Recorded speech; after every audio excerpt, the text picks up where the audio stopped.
Buongiorno, mi chiamo Mara Scarabello.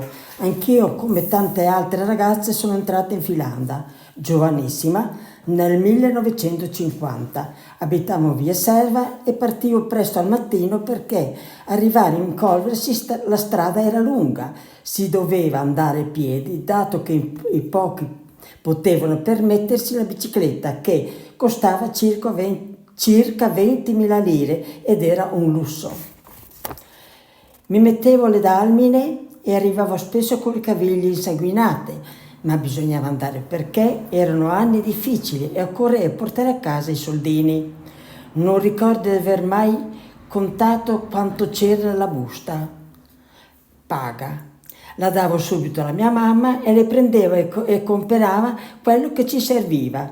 Dal mio libretto di lavoro risulta che avevo una paga da 62,45 all'ora. Con questa cifra potevi comprare mezzo chilo di pasta o un litro di latte. Certo, non era una bella vita quella delle filandiere, ma tutto sommato a me non dispiaceva, anche se l'odore dei bozzoli lavorati erano davvero forti e disgustoso. Quello sì che me lo ricordo bene. Sono sempre stata una scopenatrice scavolina, come ci chiamavano in quei tempi. Indossavo un grembiule di cotone color blu e poi con le mani dentro la bacinella sempre piena di acqua bollente dovevo tirar su i bozzoli,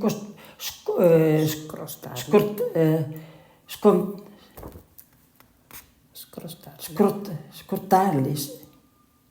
Tira via la crosta. Scrostarli. Scrostarli, scusatemi, e trovare il capo di filo di seta che infilavo direttamente nei fusi. Quando le dita erano proprio piegate, prendevo in farmacia una pomata di zinco e con quella un po' passavo il dolore. Nessuno mi aveva insegnato come lavorare. Ho imparato guardando chi avevo vicino. Eravamo 4 o 5 ragazze in fila, ma guai a parlare tra di noi e neanche chiedere di fermarci. Se avevamo un bisogno urgente non si poteva e la sorvegliante ci teneva ben d'occhio.